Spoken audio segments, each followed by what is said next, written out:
দিন ইলমটা অন্তত 1 থেকে 2 বছর তাকে মাদ্রাসায় পড়ায়া তাকে বুঝান তুমি মুসলমান, তাকে বুঝাও যে তুমি মুসলমান। তোমার সিনাই অন্য যেই পড়া থাকুক না কেন, কুরআনের পড়াটা কিছু হইলে থাকতে হবে, দিন ইলম থাকতে হবে, কিভাবে নামাজ পড়তে হবে থাকতে হবে, কিভাবে কি করতে হবে, বাবা মা মরলে জানাজা কিভাবে পড়াইতে হবে সেই আইডিয়াটা থাকতে হবে।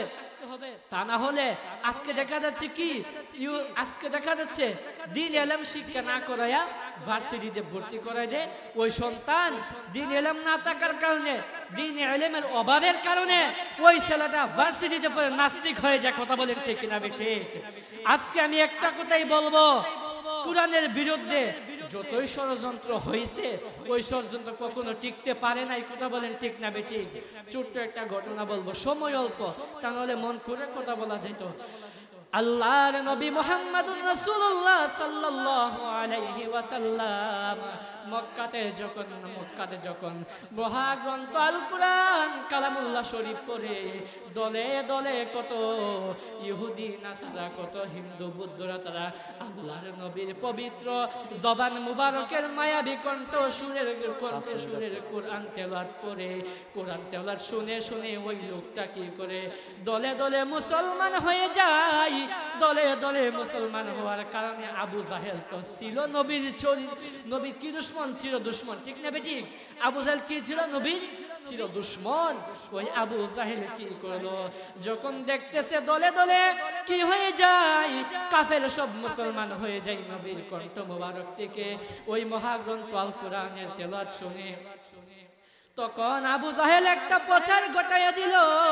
আবু জাহেল একটা কি করলো, প্রচার ঘটাইয়া দিল যে মুহাম্মদ পাগল, মুহাম্মদের কাছে যাইও না। জুড়ে বলি না নাউজুবিল্লাহ?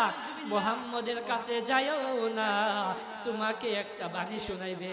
ওই পাগলের মুখে যে বাণী শোনাইবে সেই বাণী শুনলে তুমি তোমার বাপ দাদা ধর্ম ত্যাগ করতে হবে। জুড়ে বলেন নাউজুবিল্লাহ? এবার আমার নবী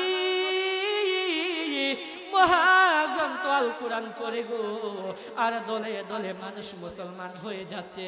মুসলমান হওয়ার কারণে আবু জাহেল কালি মানুষের কাছে প্রচার করে, ওই মোহাম্মদ পাগল, মোহাম্মদের কাছে যায় না। রোম দেশ থেকে একটা বাদশা আসলো না, রোম দেশ থেকে ডাক্তার দার্শনিক আসলো। দার্শনিক এসে আবু জাহেলের সাথে দেখা হইলো। আবু জাহেল বলল, কাইছো বালা কথা, কিন্তু তুমি মুহাম্মদের কাছে যাও না। এবার যখন এই কথা বলল, ওই দার্শনিক ডাক্তার বলে, কি হয়েছে, কেন? ওর কাছে গেলে তোমার এমন একটা বাণী শুনাইব যে তুমি মুসলমান হইতে বাদ দেবা, তোমার বাপ দাদা ধর্ম ত্যাগ করে লাইব।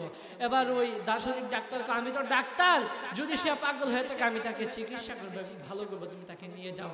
আবু জাহেল বলে, কইও একটু খেয়াল রাখো, কিন্তু মুসলমান কিন্তু হওয়া যাইতো না। শয়তানের কাম শয়তানি, ঠিক না বেটে? শয়তানের কাম শয়তানি। ওই কি করলো, আবু জাহেল এই কথা বইলা নবীর কাছে ওই ডাক্তারকে নিয়ে গেল, দার্শনিককে নিয়ে গেল। দার্শনিক ডাক দিয়া বইয়া দার্শনিক কি করলো, আমার নবীর কাছে যায় হঠাৎ করে তার মন পরিবর্তন হয়ে গেল। আমার নবী ডাক দিয়া কই, তুমি কে? বলে, ইয়া রাসূলুল্লাহ, আমি হলাম রোম দেশের একজন ডাক্তার দার্শনিক। দার্শনিক ডাক দিয়া কই, ইয়া রাসূলুল্লাহ, নবী গো। দার্শনিক ডাক দিয়ে বলে, ইয়া রাসূলুল্লাহ, নবী গো, আপনি কি শুনান, আপনি কি শুনান?